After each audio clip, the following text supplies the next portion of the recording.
And we're back. So, question is, where do you get good information about health news and health medicine? We cannot really trust social media because people spreading information through social media are probably not qualified to evaluate health information. General news media, sometimes they are credible when they have, for example, a proper science journalist. So there are some big media companies like CNN or in the US ABC News that maybe have a science journalist or a medical journalist, somebody who is a journalist but has proper training in science or medicine. And if you can find a major news outlet that has one of those persons, that's great, because that journalist has training in science or medicine. They understand the research. They can read the original study and understand it and interpret it for us. They can explain, what does it mean, what does it not mean? How should we understand this? Should we believe this? Is more research needed? Many times, yeah, more research is needed. It's those people who can best interpret things for us and explain things to us. If the media company does not have a medical or science journalist with a proper background, the next thing to turn to is science and medical news websites. So there are professional science news websites, medical news websites, health news websites. The report Science News, Scientific American, for example, scientificamerican.org, I think. So there, that and a number of other good science news websites and health news websites have properly trained science and medical journalists, people who have maybe a master's degree at least in science or medicine, scientific field or medical field. As well as websites of some major international research hospitals such as the Mayo Clinic or a well-known university hospital, or research, again, a very famous hospital like the Mayo Clinic is a good place to go for health advice when you have a particular health question. Not just you should never try to diagnose yourself, by the way, from a website. See a real doctor if it's like you think you have some illness or something. But if it's just general health news or health information, go to a proper website. When it comes to these news stories, a new study says this is good for you or this does this. Go to a proper science news website or medical news website. There are also some YouTube channels likewise that have like science news. Look for science news on YouTube. The people doing it have at least master's degrees in science and they know what they're talking about. They understand the research and they can explain it to us and interpret it for us. And that's where you want to go, professional science news sources and professional science and health medical websites. So that's where you find good information about science and health news or psychology or whatever. Later on my website, on the class website, I will put some links later to some of those sites. If you're taking my writing class, you might have had to look at some of those sites for an assignment in my writing class, I think, if I remember correctly. I'll put some links on the website for this class later on in the semester. Now let's talk about alternative medicine and even quack medicine or fake medicine. So here, when we talk about alternative medicine, again, we have to be careful. There is a little bit of good stuff in here. There's stuff we have to be careful. So we're going to talk about some things, and my intention is not to criticize all of this. There are some things that are valid here, but a lot of it is not. What's generally called alternative medicine, and along with that, fake or quack medicine. So here's some things to think about. Are these valid? What do you think of traditional Chinese or Oriental medicine, Haniwan, Hanisa, such as acupuncture, Qim? And by the way, we know from research, acupuncture releases endorphins, or brain chemicals. That's how it actually works. There's nothing mystical or magic about it. It releases certain brain chemicals. And then what are some kinds of alternative medicine that are just fake, completely wrong? So pause the video and talk about this for a while.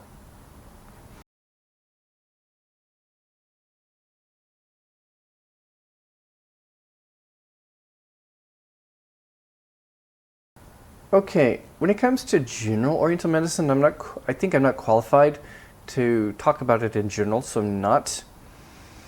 In the past, when my students have done this unit and some students have chosen this topic, their reports have been kind of critical of general Oriental medicine, and I don't want to, though, criticize all of it.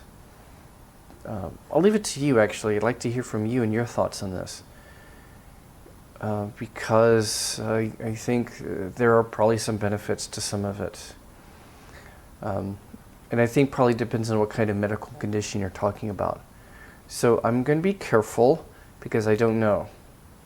When it comes to acupuncture, I'm a little bit more familiar with it. Because I think some of my students have actually done papers on this or presentations on this. I've gone for acupuncture myself. For some things it has worked, for some things that it has not worked. So it works by releasing endorphins in the brain. So some of the stuff you hear about qi, or maybe there's nothing, I don't think there's much to that. It does release endorphins in the brain. So as a result, research has shown that it is good for some things. It is not good as a cure-all for anything, but for some things, pain management. It works for pain management and for muscle problems. I've gone for acupuncture for muscle problems, and it has been somewhat effective sometimes. Depends, I guess, on the kind of muscle injury. Notes to you, if you're going to be a parent someday, when you have a new baby, holding that baby, and then when it comes to a toddler or a younger child, a toddler is like a goma, it gets heavy. And my wife and I both suffered from muscle pain, a lot of muscle pain, especially my wife, from holding our son when he was younger. Fortunately, he's moves around a lot. You don't have to hold him much anymore. Thank God. At the time I was busy, I couldn't really go to a regular clinic or hospital. I went to a honey one because it was like down the street. And I got some acupuncture, and sometimes it worked, sometimes it didn't. My wife actually went to a regular hospital and got an injection, and it helped her a lot. Which is good because she had much worse pain than I did. Me was like my arm muscles, so for her it was her shoulders and arms. So this stuff works for muscle injuries and pain management. May not work for other things. Alternative medicines that are fake. Okay, magnets for blood flow. When I was getting acupuncture, one reason it sometimes didn't work was sometimes I went to see a bad acupuncturist. She wasn't very good. And one time, well, instead of putting needles in the hand, ouch, that looks painful, doesn't it? She put a magnet there, and she said, oh, the magnet works just like an acupuncture needle. Right then I knew she was a quack. She was not a good honey one. I've been to better Oriental medical doctors, and she was a quack. I didn't go back to that clinic again. When I was young, I remember my mother got angry at my grandmother because my grandmother bought a blanket from one of her friends. My grandmother's friends was selling these blankets with magnets sewn into the blankets, and she claimed, oh, the magnets help improve blood flow. Magnets do nothing at all for blood flow. Magnets don't affect your blood. Except for an MRI. MRIs have extremely powerful magnetic fields. Unless you're in an MRI, magnets don't affect your blood flow. Put a magnet on your skin, does nothing for blood flow or your body. Absolutely nothing. Yes, your blood has iron in it, but it's like you have your whole like red blood cell, and it's got this one molecule. It's a complex molecule, and each has one little bit of iron in it, one iron atom, and that's it. It's not a lot of iron in your blood. It's an important thing, but it's not like a lot of your blood is iron. Your blood is not magnetic. Magnets do nothing for blood flow. When I was younger, I think another thing that was popular is copper bracelets for arthritis. Again, arthritis is this joint disease that old people get. Copper bracelets do nothing for arthritis. Now the thing is germanium, or germanium in Korean, germanium bracelets. My students have told me that when they went to Okinawa, there are a lot of shops selling germanium bracelets, and even the tour guide would promote them and say, hey, they're good for your health. Arthritis or other health benefits. Nonsense. They do nothing. They do not affect your body in any way. They do nothing. They look nice. If you want to buy one because it looks nice, okay, fine, but Don't buy it thinking it has any health benefits. There's no scientific basis for that at all. None. And people who sell this stuff, they will create some kind of pseudoscience-y claims. It's complete nonsense. It's BS. Don't believe it. Other kinds of alternative medicines, homeopathy. I'll refer you to actually a whole video on homeopathy. It's a type of alternative medicine. Nonsense. Essential oils for treating health issues. There's certain oils that supposedly cure diseases. Psychic healing or medicine, not true. Faith healing. Okay, when I was younger, I experienced faith healing. There are scientific or psychological explanations for how this works. If you really believe in something, sometimes the brain does affect the body, and that's one component of religious faith healing. Yes, it works. If you're into that, I'm not going to discourage you necessarily, but just understand that there are scientific and psychological explanations for why it works, and for why many times it doesn't work. Yeah, it doesn't work many times. Sometimes it does work for psychological reasons.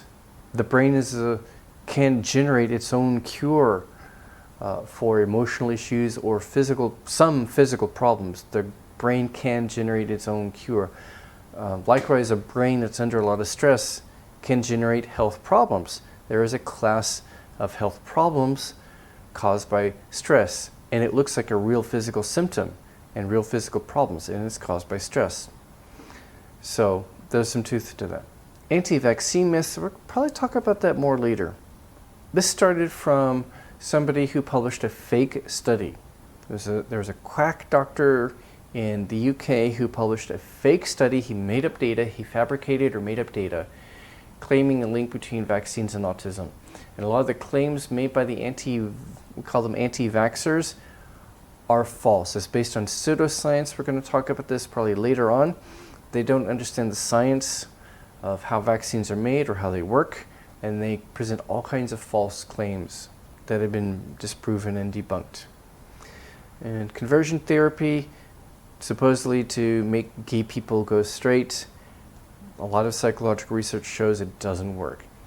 First of all, it's not just sexual interest, this is romantic interest. This is about two gay and lesbian people fall in love with, not just sexual preference, but romantic preference. And it's something that they're born with. There's even genetic evidence for this. If a man is gay, it's likely that there are gay members among his other male relatives, especially on the father's side, I think. There's genetic evidence for it, that it is from birth, and you can't change it, and they wouldn't want to change it. This stuff doesn't work. Gay people can't change. There are maybe a few anecdotal cases of a person who converts back to straight. There are other explanations. I mean, you can force yourself, but you're probably not going to be happy long term. You can force it. Or there are a few people who have kind of fluid gender identities that can kind of change over time. So I don't think it's very well understood. It could be fluid. It could be some people could be kind of bisexual, attracted to both sexes, and those are explanations for maybe the few cases where somebody supposedly converts to being straight. But there's no medical or psychological basis for conversion therapy. A lot of psychological research shows that it's very harmful for gay and lesbian people to be subjected to this kind of therapy and techniques that do nothing. It's actually very harmful for them. Some of these would be great topics for your project if you want to. These topics right here would be great if you're interested. So we are going to end right now, and next time we are going to start talking about misconceptions about science and some types of pseudoscience. So I'll leave you some questions. I guess one question is, have you been exposed to some of these, experienced some of these yourself? How helpful was it for you? Why was it helpful? Can you think of a scientific explanation for it? would any of these be interesting topics to you for your final project? And would you like to do any of these for your final project? Think about it, and we'll continue this next time. See you later.